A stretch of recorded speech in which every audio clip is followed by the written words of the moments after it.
Getting started in Perfect Effects 9 Premium is very easy. When you open the program as a standalone, it will show you this screen asking if you'd like to open a file. When you click on Open, you can navigate to a specific folder that you'd like to go into. I'll select my effects folder, and from there I can choose a photo that I'd like to edit.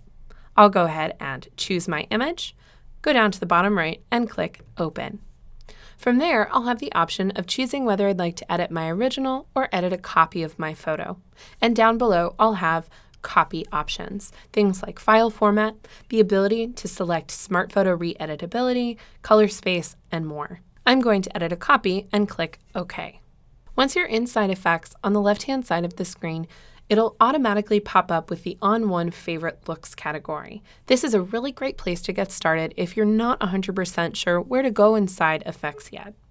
You can open up any of the Favorites categories, Presets categories, or Filter categories in a quick view browser by scrolling over that category name and clicking on the icon on the right-hand side.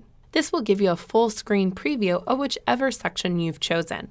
These are all of the On1 Favorite Looks, and if I find one that I really like, I can just click once, we'll choose On1 Dark Bleach, and it will apply it to my image.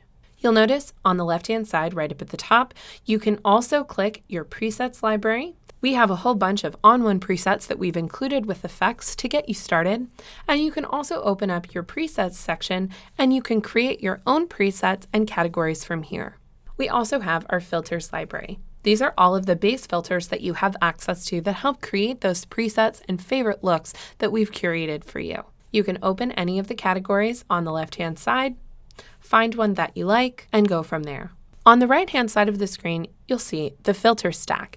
This is where you stack multiple filters together to create a look for your image. You'll notice that the dark bleach look comes with 4 different filters. I can go through and I can add or subtract filters just by clicking either of those buttons. Let's delete a filter. So we'll remove the split tone, and then let's say we want to add another filter. I can click the plus button. It will give me an empty layer, and I can go to the left-hand side to choose a filter of my choice. At the top of your filter stack, you have your layer opacity and your master opacity sliders. Layer opacity affects the opacity of one individual layer at a time. So if I drop this down to the left, it will reduce that bleach bypass look quite a bit. Let's raise that back up to 100, and we'll go up to the master opacity. This adjusts the opacity of the entire filter stack, each one of those 4 different filters. So when I move this slider over to the left, all of a sudden when I pull it back closer to 0, we'll see more of my original image. You can play around with either of these to help make presets and looks work better for you. Anytime you have a filter selected, you can also scroll down to the filter options pane and make adjustments from there. You'll see that I have the bleach bypass filter chosen, and so I can go in and change things like the amount of bleach bypass I want to add, brightness, contrast, detail, and more. Each one of the filters on the left-hand side will have a different filter options pane for you to play around with. Once you've finished editing your image, you can go down to the bottom left-hand corner of your preview and you'll see that there's a small checkbox next to the word preview. This gives you the ability to take a look at your before and after, and you can click that on and off. This is my original image, or how I brought it into effects, and this is my after image after I've gone through, added a look, and made some adjustments. You can also save your own presets.